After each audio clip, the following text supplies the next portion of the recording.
नमस्कार, अद्विकाच किचनमध्ये तुमच्या सगळ्यांचे स्वागत आहे। आज आपण मस्त अशी चमचमीत आणि झणझणीत अशी शेवभाजीची रेसिपी करणार आहे, एकदम हॉटेलसारखी। आपण ही कशासोबतही सर्व करू शकतो, चपाती सोबत अथवा रोटी सोबत। चला तर मग रेसिपीला सुरुवात करूया। इथे मी आधी आपण मसाला बनवून घ्यायचा आहे। त्याच्यासाठी 1-2 चमचे खसखस एका पॅन मध्ये गरम करायची। थोडंसं त्याला गरम करून घ्यायचं आहे। खसखस आपली भाजून झाली की त्याच्यामध्ये 1 वाटी किसलेलं खोबरं भाजून घ्यायचं आहे।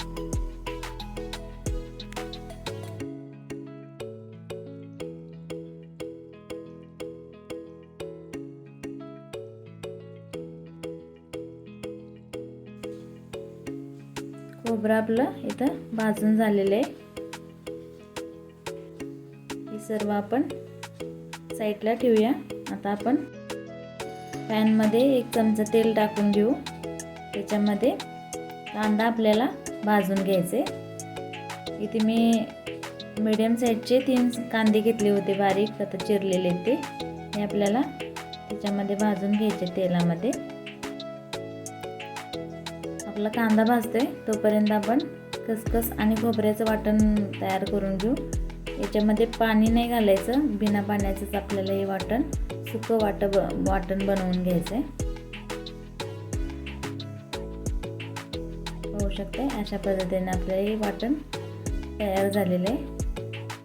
ते आपण एका दुसऱ्या प्लेटमध्ये काढून घेऊ। नंतर त्याच्यामध्ये आपण भाजलेला कांदा, सर्व कांदा त्याच्यामध्ये टाकून घ्यायचे।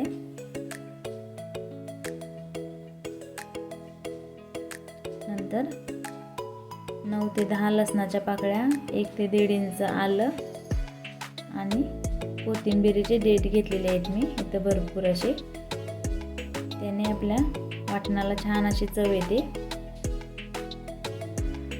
पाहू शकता एकदम असं फाईन पेस्ट बनवून घ्यायची।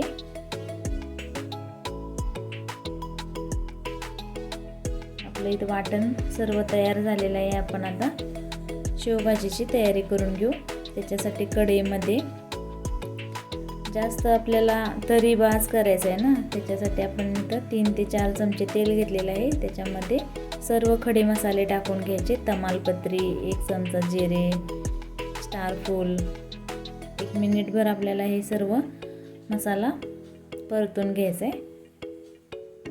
नंतर त्याच्यामध्ये आपल्याला बारीक चिरलेला कांदा टाकायचा आहे। इथे मी 2 मीडियम साईजचे कांदे बारीक चिरून घेतले होते, ते आपण तेलामध्ये छान असे भाजून घेणार आहे। आपला कांदा भाजण्यासाठी आपण 1 अर्धा चमचा मीठ टाकतोय। याने आपला कांदा पटकन भाजला जातो।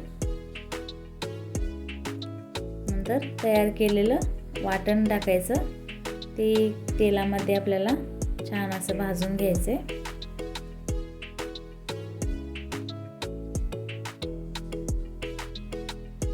तेलामध्ये सर्व वाटण छान असं भाजलं ना, त्याचा कडवटपणा सगळा निघून जातो आणि रसाही खूप छान असा चवीला लागतो। आपला कोणतंही वाटण असू दे, तेलामध्ये ते भाजून घ्यायचं।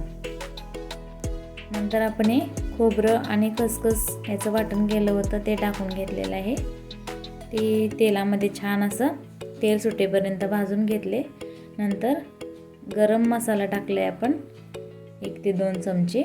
धना पावडर टाकलेले, इथं आपण धना पावडर भरपूर टाकलेले, 1-3 चमचे धना पावडर टाकलेले आहे। ते आपल्याला छान असे त्याच्यामध्ये मिक्स करून घ्यायचे।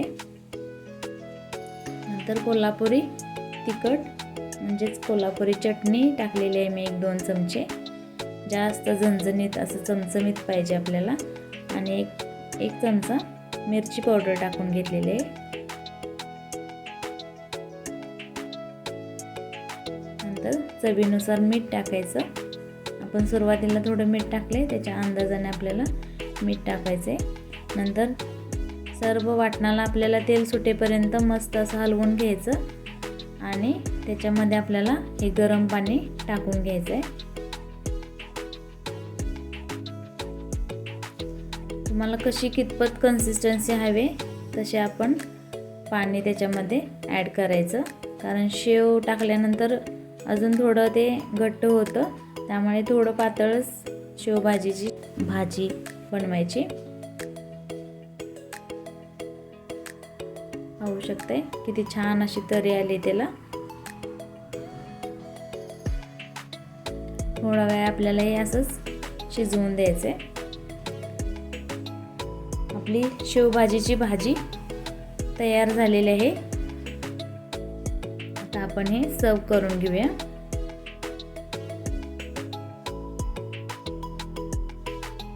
सोबत बारीक चिरलेला कांदा, लिंबू, वरून शेवभाजीची शेव,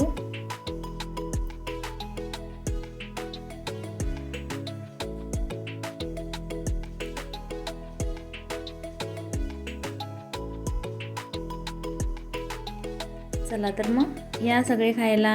वरून बारीक चिरलेली कोथिंबीर टाकायची आणि सर्व करायचं. कशी वाटली रेसिपी? मस्त अशी तरीदार झणझणीत अशी तयार आहे इथं आपली शेवभाजी. आपण शेवभाजी बनवताना त्याच्यामध्ये गरम पाण्याचाच वापर करायचा, गार पाण्याचा वापर नाही करायचा, कारण त्याने आपली चव बिघडते भाजीची. त्यामुळे ही टिप्स लक्षात ठेवा आणि ही रेसिपी नक्की ट्राय करा. रेसिपी ट्राय केल्यानंतर कशी झाली हे कमेंट बॉक्समध्ये नक्की सांगा. व्हिडिओ पाहिल्याबद्दल धन्यवाद.